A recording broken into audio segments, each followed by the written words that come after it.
Sherebangla medical সহ সারা দেশে স্বাস্থ্য খাতে অব্যবস্থাপনার প্রতিবাদে আজও বরিশাল কুয়াকাটা মহাসড়ক অবরোধ করেছেন ছাত্র জনতা। এ বিষয়ে আরো জানবো আমার সহকর্মী কাউসার হোসেনের কাছ থেকে। কাউসার, রাস্তা অবরোধের কারণে জনভোগান্তির চিত্র তো অবশ্যই আপনি দেখছেন, সেই খবরগুলো আমাদেরকে জানাবেন এবং আন্দোলনকারীদের দাবিগুলো সম্পর্কেও জানতে চাই।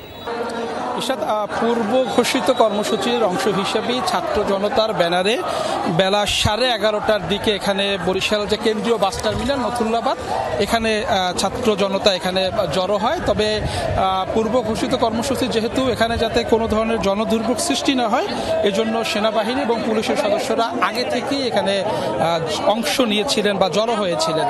তবে ছাত্র জনতা আসার পরে তারা যখন মহাসড়কটি অবরোধ করতে যায় তখন সেনাবাহিনী তাদের বাধা দেয় এবং সেনাবাহিনীর বাধার কারণে কিন্তু তাদের সাথে কিছুটা ধাক্কাধাক্কির ঘটনা ঘটে। তবে এই মুহূর্তে ছাত্র জনতার ব্যানারে মহাসড়ক অবরোধ করে রাখা হয়েছে এবং এই অবরোধের কারণে কিন্তু বরিশাল থেকে দক্ষিণ অঞ্চলগামী ভোলা, বরগুনা, পটুয়াখালী, পিরোজপুর বা খুলনা রুটে যে যানবাহনগুলো চলাচল করে সেই যানবাহনগুলো বন্ধ রয়েছে। এখানে আসলে গেল কয়েকদিন ধরেই ছাত্র জনতার ব্যানারে বরিশাল শেরেবাংলা মেডিকেল কলেজ হাসপাতাল থেকে শুরু করে সারা দেশের যে সরকারি হাসপাতালগুলো রয়েছে সেই হাসপাতালগুলো সংস্কারের দাবিতে এবং সঠিক ব্যবস্থাপনা নিশ্চিত করা বা যারা চিকিৎসকরা যারা আছেন, যারা রাজনীতি করেন চিকিৎসার নামে, সেই রাজনীতি বন্ধ, অবকাঠামোগত উন্নয়ন, চিকিৎসক এবং জনবল সংকট যে রয়েছে সেই শূন্য জনবল সংকট